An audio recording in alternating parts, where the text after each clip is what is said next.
The topic of today's webinar is improving PHEV thermal management by integrating high-fidelity powertrain model and a high-fidelity thermal simulation model. My name is Sudhi Upalluri. I'm the Technical Director at Computational Sciences Experts Group, and I am joined by Doug Kolak, who's the Business Development Manager at Mentor Graphics. So before we jump into integration of powertrain and thermal model, we ask ourselves, why should we care? In fact, we said, why should we be integrating these tools? And I'm sure you're asking yourself the same question. Why should I care about this topic?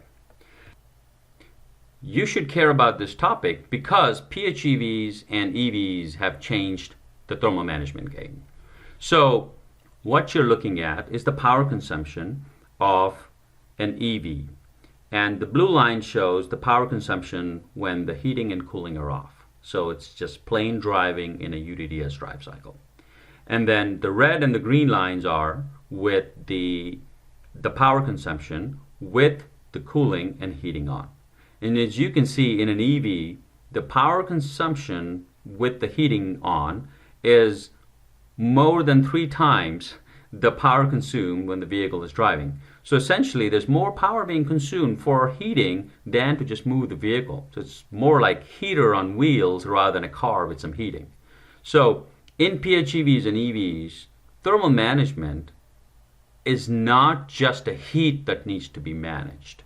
In conventional vehicle, they used to say that thermal management is the heat that needs to be managed. In fact, if you did a great job with thermal management, then people won't even know you're there. So as long as people don't even know you're there, you've done a fantastic job.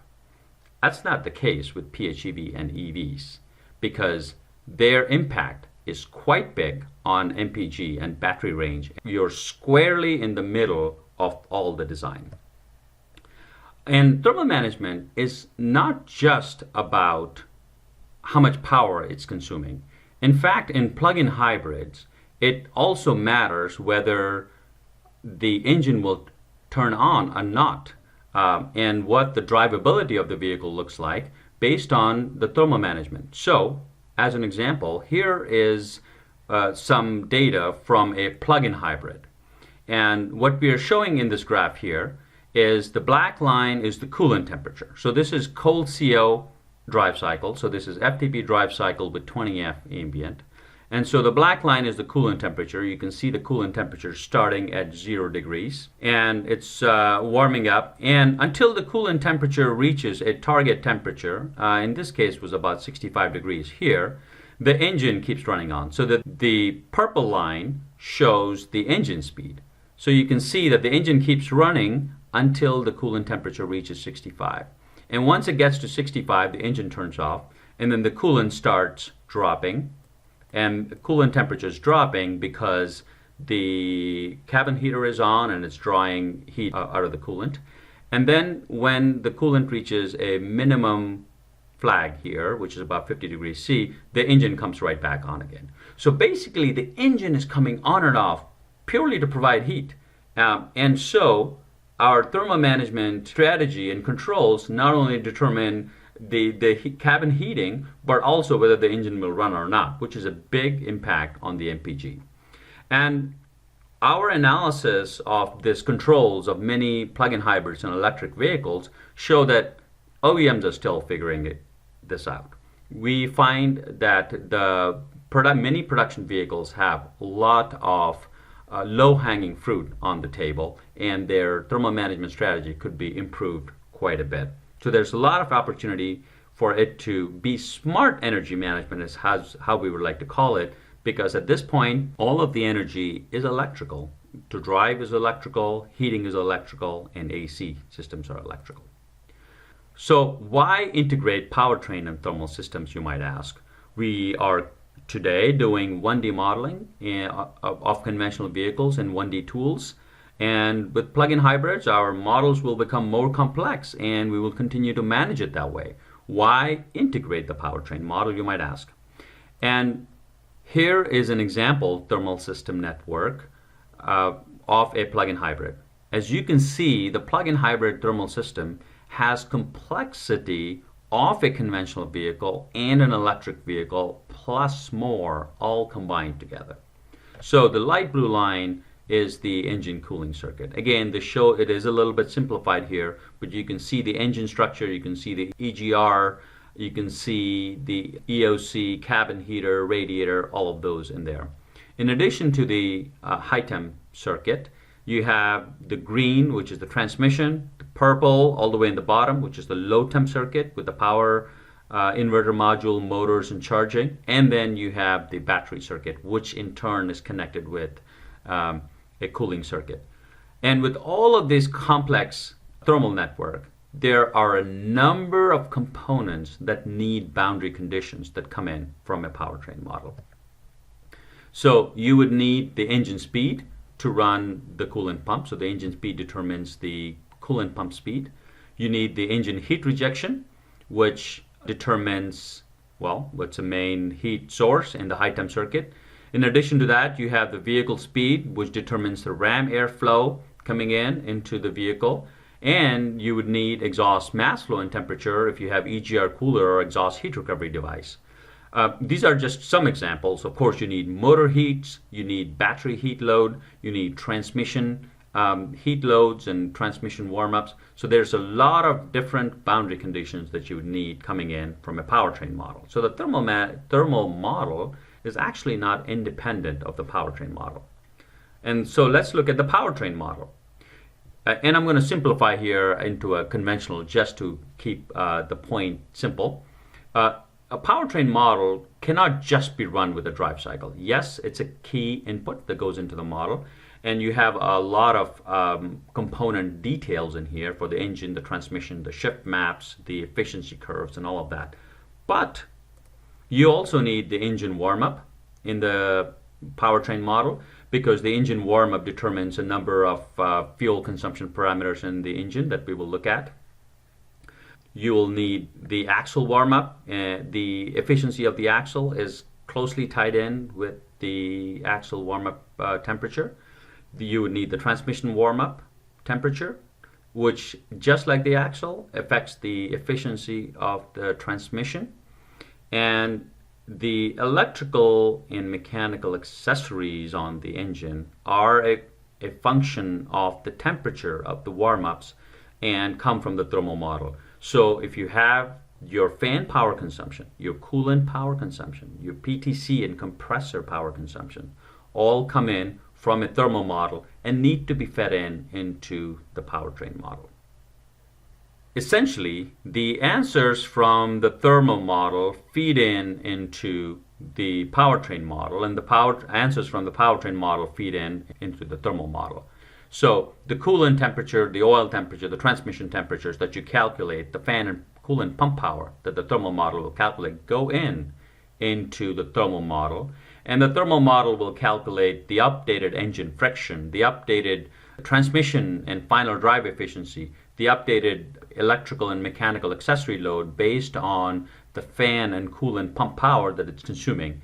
And then it would calculate the vehicle's behavior, and in case of hybrids, it'll calculate whether the engine needs to be on or not. And then that data gets fed back into the thermal model, which in turn are really the boundary conditions into our thermal model. So essentially, the answers between the two are quite interdependent. Let's look at the two different tools that we used for integration and doing an analysis. The two tools that we used are Powertrain Live and SimCenter Flowmaster. Powertrain Live is a vehicle level modeling software. It's a high fidelity, forward-looking vehicle simulation software, and I'll talk about a couple reasons why we picked Powertrain Live and reasons why we picked Flowmaster. Powertrain Live, one of the primary reasons we picked Powertrain Live is the built-in correlated models for analysis. So as thermal management engineers, we don't really have easy access to the vehicle data. Even if you're an OEM, you don't have access to a full vehicle data to build your own powertrain model. Many times they are in a certain group and you don't get the answers very easily. Or even if you get all of the information. Just suppose you're a smaller OEM where all the information is really easily shared. You are a thermal management engineer.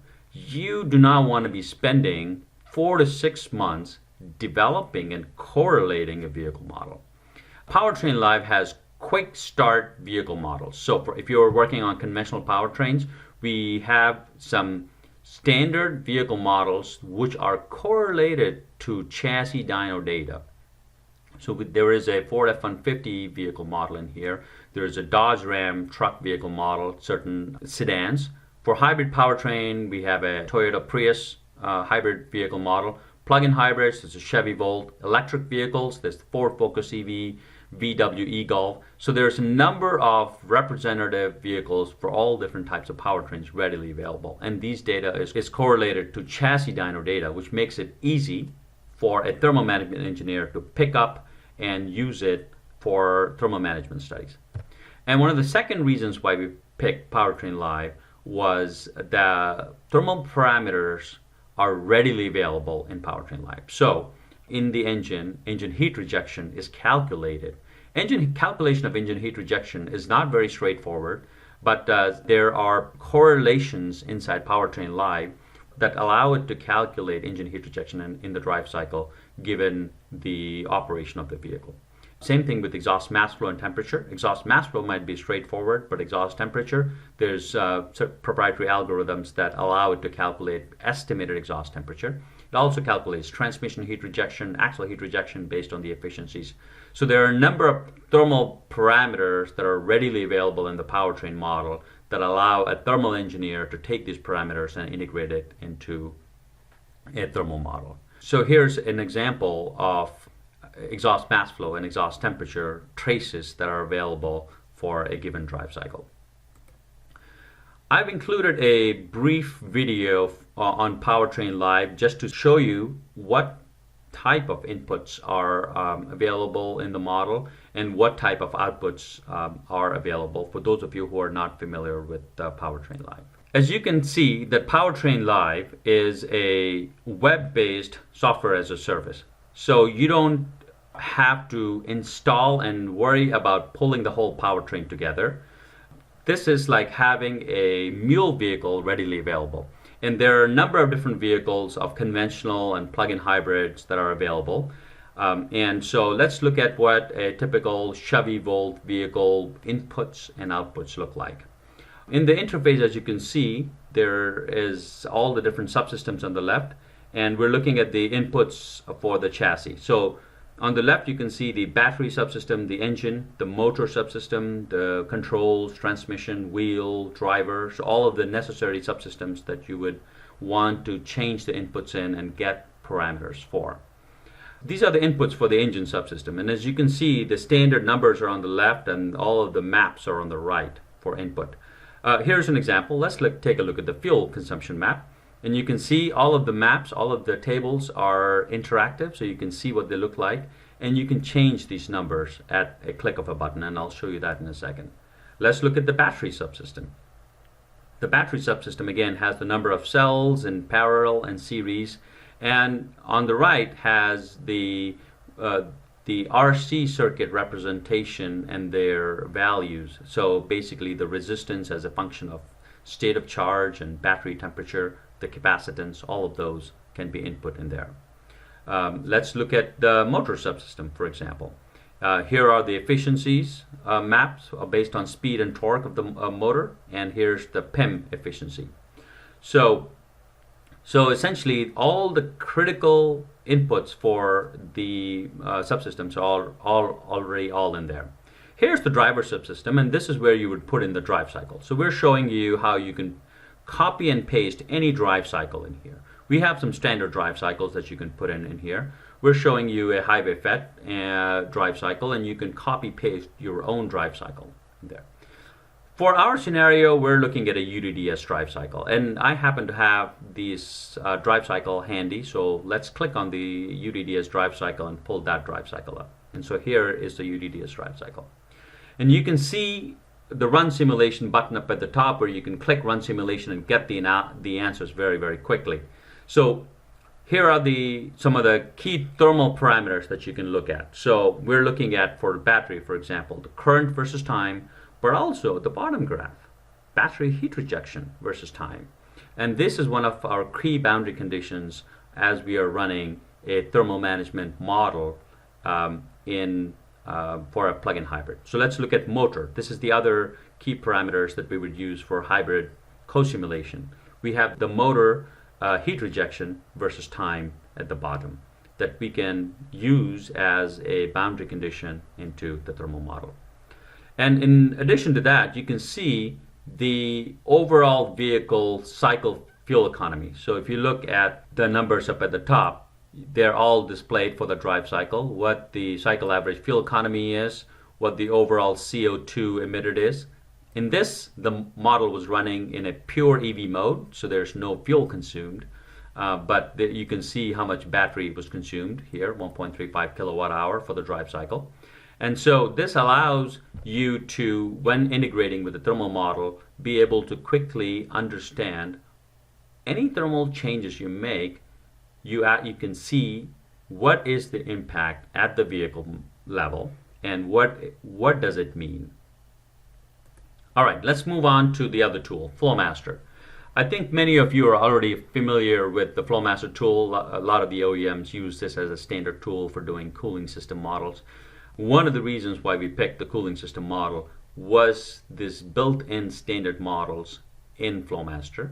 So when you open up Flowmaster, you have some standard models available. And this is very analogous to what I was saying about Powertrain Live having standard models available. So as a thermal engineer, when you are tasked with evaluating a certain technology, you're not staring at a blank page when it comes to a vehicle model. You would have a representative vehicle model, and you're not staring at a blank page when it comes to a thermal system model. You would have a base thermal system model onto which you can do A to B comparison studies for your technology.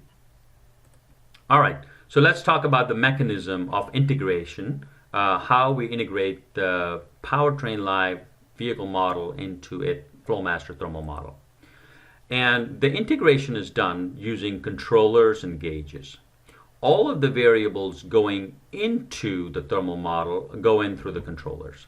So the variables that are going into the thermal model are the engine heat rejection, engine speed, which is determining the coolant pump speed, vehicle speed, exhaust mass flow and temperature, motor heat rejection, which goes in as an input into the low temp circuit, and battery heat rejection, which goes into the battery loop. And all of these boundary conditions go in through this controller, and we have coded in a way where at every time step, the value from powertrain model is brought into the thermal model using the controllers. So these are the incoming variables from the powertrain. The gauges are the components that take the value from the thermal model to the powertrain. So for example, this gauge here takes the pump power and sends it to the powertrain model as a parasitic loss, as an accessory load. This gauge here reads the oil temperature and sends it to the Powertrain Live, and this happens at every time step. In this analysis is 1 second. And so the 4 gauges that we have set up in our example here is the coolant temperature is being sent to the powertrain model, and then the fan power, pump power, and PTC power are being sent in, and we're looking at a cold ambient warm-up condition. So here is the interface for the integration of Powertrain Live with a 1D thermal model, the first example being Flowmaster. So you can see all of the different variables from Powertrain Live that can go into a 1D thermal model, and we can, for now, have the way we have set up all the variables coming into the powertrain model. So this is coming into powertrain, and these are the variables that are going out from the powertrain into the thermal model. And this interface allows you to set up what the network names are and which variables you want to send them in. All right, let's look at an example simulation with this integrated approach for a plug-in hybrid. And what we're trying to see is for a production plug-in hybrid. So we were looking at a 2016 Chevy Volt. We wanted to see what is the impact of an exhaust heat recovery heat exchanger and how much does it impact. And I'll show you the methodology here. So on the top left is the schematic that was provided by the OEM. We pulled it out of the manual. Again, we recognize that this is highly simplistic. The actual cooling system is quite complex, a lot more bends, a lot more heat exchangers in there, the EGR coolers in there. But this is a simplified cooling system which actually is good enough and serves the purpose that we are looking at for predicting a baseline coolant warm-up. And so on the right is the corresponding translated 1D simplified thermal model of the same schematic. And so you can see these yellow boxes that we have in here. These are controllers where the variables are coming in from powertrain. So this is where the combustion heat would come in. This is where we have the coolant pump speed come in, etc. And these are the gauges here now in circle where the coolant temperature from here goes out and pump power from here goes out. So pump power from here over here goes out from there. So essentially we have a simplified 1D model. And after we got all the boundary conditions from the vehicle model and have adjusted and verified a few parameters, we find in the bottom left the correlation to be very good. So the blue line shows the test data from the chassis dyno for a UDDS drive cycle, what the warm-up looks like. And this is a charge depleting mode. And the orange line shows the warm-up of the thermal model that we predicted with the boundary conditions coming in from the powertrain model. And we'd find that we match the warm-up profile, the decay, the heat draw, and then also the engine start and stop within a pretty acceptable accuracy. So this is the base thermal model. Our base vehicle model was for the Chevy Volt. And so this is showing the boundary parameters calculated by powertrain life for the Chevy Volt. So you can see the engine speed at the top left. So this is a charge sustaining mode. So you can see the engine speed at the top left, which gets fed into the thermal model. You can see the engine heat rejection being calculated. These are just some of the parameters that are being calculated and being sent into the thermal model. Here is for charge sustaining. Would see that the blue line is the warm-up of the coolant, and this is the coolant profile. So this is the baseline coolant profile warm-up. And you can see that until the temperature hits this target temperature here, you can see that the engine remains on all the time. So as an example, here is where the vehicle is stopped. And we expect that the engine to turn off, but the engine remains on, as you can notice here, until the target temperature is reached. So this is, again, the impact of the thermal management system on the fuel consumption and on the powertrain and the engine being on. So what we wanted to study was the impact of the EHR heat exchanger. So we went into our correlated model, and we put in an exhaust heat exchanger upstream of the heater core. The boundary conditions for exhaust mass flow and temperature came in from the powertrain, and this additional heat was added into the thermal model. So let's look at what the thermal model's warm-up prediction is. So the blue line was our baseline. The faster warm-up is from the orange line. And what you'd see is that our target temperature of 65 is hit earlier over here. So if you remember, the engine remains on at least until this temperature, no matter what, because the coolant needs to hit the target temperature. And now our target temperature is hit sooner. And that means that we have almost 50 seconds or so worth of engine on that can be reduced because our engine is warmed up faster in this case.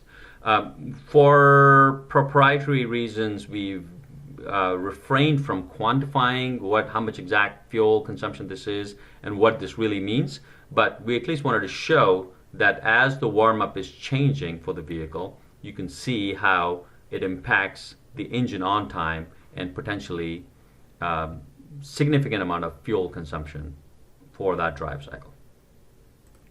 So from this webinar, I wanted you to have at least 3 takeaways. The first takeaway is for plug-in hybrids and EVs, we no longer have a conventional, it's just that heat that needs to be managed approach for thermal management. The power consumption of thermal management is large enough to make a pretty big impact. Many cases, especially EVs, the power consumption can exceed and does exceed the driving energy required for the vehicle. And this is not an optimized system or easily optimizable system, by the way. Many vehicles that are out in production are still figuring out the smartest way to do energy management. And the only way for a thermal engineer to figure out a smart strategy is to integrate it with the powertrain model. Not only because you need the boundary conditions from it, but the operation of the powertrain, the engine turning on and off, the variables, the heat rejections and the exhaust mass flow change and are dependent on how the thermal system is operating.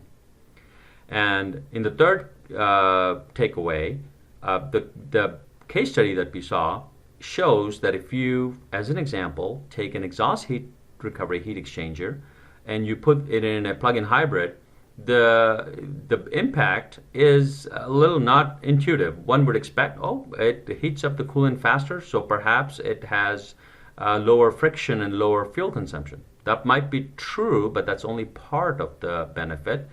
One of the bigger benefits is that the engine can be turned off earlier if the thermal system meets its target temperatures faster, and it has an impact on engine on-off. And not only just that, but then also the drivability and the NVH of the vehicle. With that, I would be happy to take questions.